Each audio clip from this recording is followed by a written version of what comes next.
Assalamualaikum warahmatullahi wabarakatuh. Kembali lagi di podcast Ira. Kali ini kita akan membahas tentang KIP kuliah. Oke, di sini Ira akan mendatangkan salah satu mahasiswa IKIP PGRI Pontianak untuk menjadi narasumber kita. Oke, ikutin terus ya. Nah, Kak, gimana sih pandangan Kakak tentang, kan ada juga tuh kan Ya. di luaran sana itu salah menyalahgunakan mendapatkan KIP tuh, uang Ya. yang didapatkan tuh disalahgunakan. Gimana kalau menurut pandangan Kakak sendiri? Ya, kalau menurut pandangan saya sendiri, saya jujur saya sedih karena yang di sini kan banyak tuh berita yang dimana itu banyak yang mendapatkan kuliah Ya. tapi handphonenya bagus, Ya. bisa jalan-jalan, dan saya juga kasihan dia teman saya. Jujur teman saya ada yang nggak kuliah tapi dia Ya. mikir, dia bilang karena dia nggak ada kuliah gitu. Dan saya juga ada inisiatif saya untuk mengajak kuliah, tapi gimana ya, KIP kuliah di sini kan kita juga perlu usaha Iya, gitu ya kan. betul. Kita juga perlu usaha, dan jujur saya sedih juga sih kan, gimana orang pengen kuliah kan tapi tidak Iya, mampu. iya. Yang sedangkan yang mereka yang bisa kuliah dipenuhi oleh keluarganya, kedua orang tuanya gitu, mendapatkan biaya lebih gitu. Ya, betul. Terus iya kan ada yang jalan kemana-mana, Iya. handphonenya bermerek, Iya, tas apa segala, Iya. dan itu semua menyalahgunakan KIP ya. Iya. Padahal belum tentu orang tua mereka tuh mengirimkan uang sampai memanjakan anaknya segitunya Iya, kan. iya. Oke.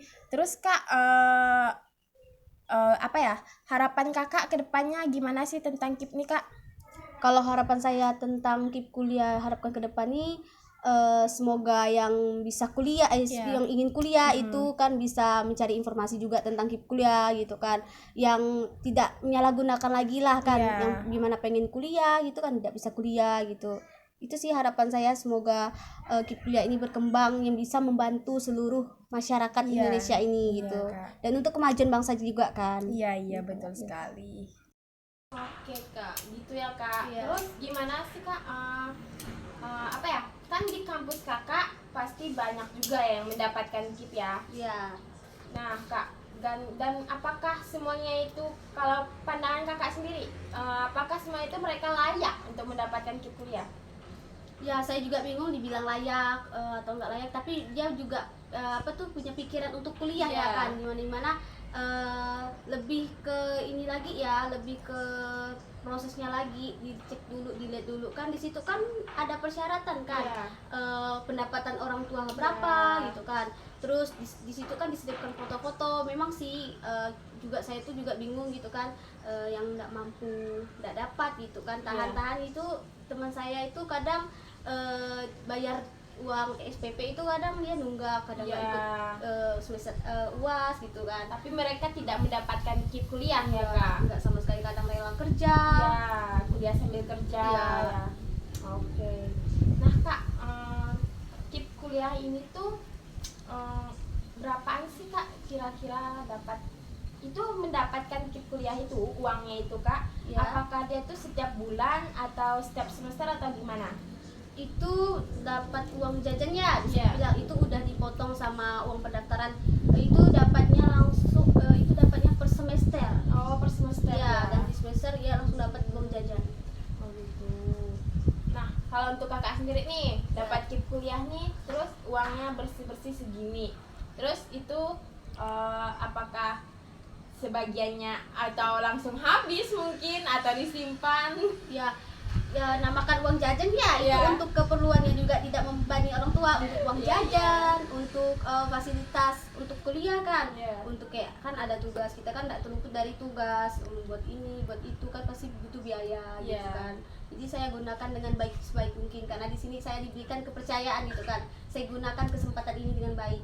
Oke Kak. Nah, bagus sih kalau Kakak ini berarti tidak menyalahgunakan Iya. ya. Nah, kalau berarti Kakak ini bukan tipe-tipe kayak orang-orang lain lah ya. Kalau dapat KIP kuliah tuh beli ini, beli itu, mungkin apalagi cewek tuh kan kosmetik, Iya. apa segala ya. Oke. Kalau udah mendapatkan KIP kuliah ini, Iya. apakah kan misalnya ini Kakak kan udah dapat nih. Ya. Nah, terus apakah bisa mendapatkan beasiswa lainnya? Maksudnya Kakak ini udah dapat KIP nih kan Iya. ya. Nah, dapat lagi ini apa beasiswa lewat lainnya gitu? Apakah bisa? Itu sih karena itu menurut yang saya ketahui ya, kalau misalkan udah dapat bantuan di KIP kuliah itu tidak bisa dapat lagi. Karena di sini nama kita udah terdata di KIP kuliah. Iya. Itu gimana ya? Kita punya orang memang kita pengen kuliah, tapi di luar sana banyak yang kuliah, punya kesempatan kuliah. Di sini kan KIP kuliah bagi yang mampu kan. Jadi yang tidak mampu itu khusus di KIP kuliah. Kan ada juga di KIP kuliah tentang prestasi, bagi yang berprestasi bisa di situ. Jika tidak ada yang tidak bisa berprestasi bisa di KIP kuliah seperti itu.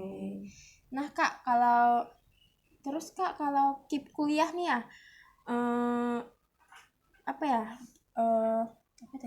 Dihentikan. Terus kalau KIP kuliah ini bisa nggak sih dihentikan gitu? Bisa, seperti kita kan kuliah nih, misalnya pasti kan ada tuh lihat laporan kan, misalkan tidak setiap semester ini kita ada laporan ke kemahasiswaan. Kalau semester ada laporan di setiap kemahasiswaan. Ini anak ini kuliahnya full nggak dalam satu semester. Nah, di situ bisa dilihat kenapa, misalkan udah dipanggil satu kali alasan, kedua kali, ketiga kali, kalau misalkan tidak memungkinkan alasannya, dia akan dihentikan. Nanti akan diproses dari kemahasiswaan dan akan dicabut kalau dia jarang masuk. Karena di sini kan KIP kuliah kan untuk supaya dia rajin sekolah, berprestasi gitu kan. Kalau misalkan dia udah malas kuliah, di luar sana banyak loh yang ingin kuliah, yang bisa layak mendapatkan KIP kuliah gitu. Nah kalau seandainya nih kan, kalau tadi kan jarang masuk, terus misalnya nih kalau rajin nih masuk, tapi nilai dia kayak nilainya turun lah gitu, itu terpengaruh nggak sih ke KIP? Karena di sini di KIP kuliah tuh persyaratannya itu dalam setiap laporan itu harus 3, berapa gitu. Intinya di atas 3 gitu kan. IPK-nya itu ya? IPK-nya. Jika di bawah 3 itu diberi kesempatan 3 kali. Misalkannya masih 2,8, 2,9 dan dah terakhir kali itu masih diproses sih. Karena di sini apa gitu kendala dia, karena IPK-nya rendah gitu. Nanti akan dicarikan solusinya seperti itu. Jika memang ia memang masih berkekeh ingin kuliah gitu, tapi ingin kuliah, rajin masuk, cuman karena IPK, berarti kita harus meningkatkan kemampuannya juga kan dalam mungkin berbicara, mungkin kan di dalam kelas gitu. Berarti tidak semudah itulah ya kan buat mutusin KIP-nya itu. Nah biasanya tuh kan Kak, kalau di kampus-kampus tuh ada juga kan, kita berkuliah tuh boleh kan menikah. Dan sesudah nikah baru lanjut kuliah tuh bisa sekali kan.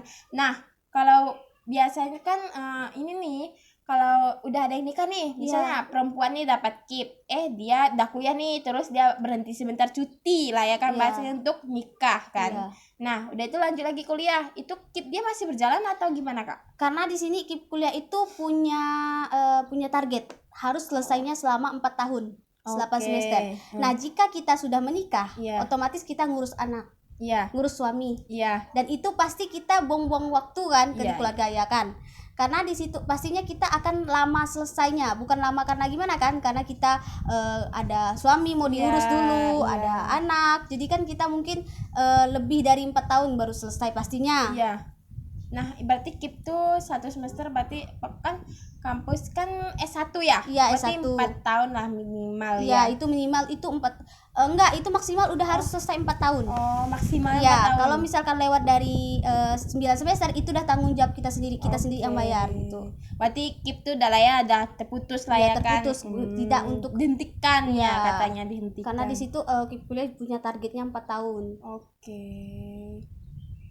Nah Kak, kayaknya informasi ini udah kayak cukup banget buat pengetahuan semua orang ya. Apalagi bagi yang mau ingin masuk kuliah dan ingin mendapatkan KIP ya. Nah boleh tuh dengerin podcast kami ini. Terus cara pendaftarannya gimana, persyaratannya itu gimana,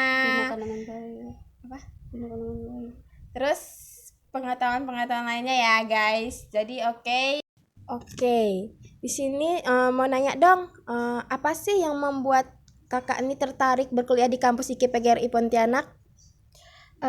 Karena jujur itu karena kemauan saya sendiri sih, karena minat saya sendiri melihat teman saya ada kuliah di situ di IKIP PGRI Pontianak, jadi saya tiba-tiba ada juga jiwa-jiwa keguruannya gitu.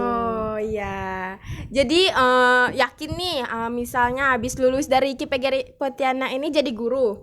Ya, saya juga tidak menjamin ya, tapi kan di sini di mana kemampuan saya kan gitu kan. Kalau Iya. misalkan kemampuan saya di guru ya saya di guru gitu. Iya. Tapi yang di mana nama juga IKIP PGRI Pontianak yang pastinya letaknya kita sudah menjadi seorang guru. Iya, betul sekali. Oh iya, dan tentang KIP kuliah ini apakah setiap kampus tuh ada ya? Kalau KIP kuliah ini setiap kampus pasti ada, baik di negeri, swasta. Karena di sini KIP kuliah ini memberikan kepada mahasiswa yang ingin berkuliah yang tidak mampu gitu kan, tidak mampu untuk membiayai kuliahnya. Oke.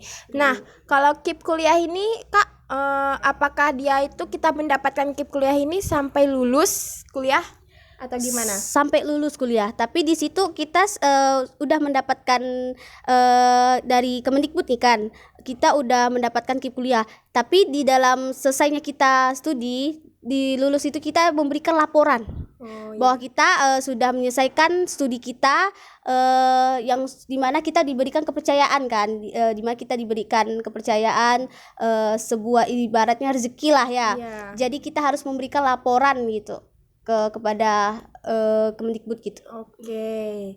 Nah Kak, tentang KIP kuliah ini tahu nggak sih bagaimana cara biar kita mendapat KIP kuliah atau lolos dalam mendapatkan KIP ini? Salah satunya itu persyaratan. Yang dimana kan setiap kita mengikuti proses pendaftaran itu kan ada persyaratan. Dan kita lakukan dulu persyaratan apa yang harus kita penuhi dulu. Oke. Terus Kak, kapan sih tahun ini? Apakah udah dibuka mendapatkan KIP kuliah atau tanggal berapa kakak tahu? Kalau untuk tahun ini itu tanggal 14 Februari yang berapa bulan yang lalu. Oh iya, Ya. berarti udah lewat lah ya. Oke. Udah penerimaan mahasiswa baru juga kan. Iya. Oh iya Kak, terus nih mau nanya juga nih, KIP kuliah ini di universitas swasta gitu tuh ada Kak atau bisakah digunakan juga dengan ke universitas lainnya? Kalau untuk swasta ya jelas bisa, karena saya di sini kan IKIP PGRI ini kan termasuk kampus swasta. Iya. Yang di negeri juga bisa, karena di sini juga ada, di situ kan ya ada peraturannya juga ya. Swasta sama negeri itu memang ada, tapi dalam persyaratan pasti beda. Oh iya, oke Kak. Wah, ini informasi ini tuh penting banget sih kan, dan kayak menarik juga ya untuk dibahas juga, apalagi buat adik-adik yang mau mulai masuk kuliah itu bisa tuh, apalagi ada persyaratannya tadi ya Kak. Ada. Nah, ikutin lakuin persyaratan itu, mungkin terus diseleksi lagi Iya, ya bisa Kak. diseleksi. Terus baru siapa yang bisa dapat KIP itu ya. Tidak Oke. sembarangan orang. Iya. Oke, podcast kali ini sampai di sini. Terima kasih Iya, untuk Kakak sama-sama. Anggi udah mau datang di podcast Ira hari ini. Iya. Makasih. Maaf ya kalau mengganggu waktunya. Nggak apa-apa. Pas segala mohon maaf. Oke, makasih ya. Iya, sama-sama. Ya. Itu tadi podcast kita tentang KIP kuliah. Nah, sekarang kalian pada sudah tahu kan gimana sih cara mendapatkan KIP kuliah, persyaratannya dan cara-caranya tadi. Oke, nah sekarang sampai di sini dulu. Ikutin terus podcast Ira. Ira ucapkan terima kasih. Assalamualaikum warahmatullahi wabarakatuh.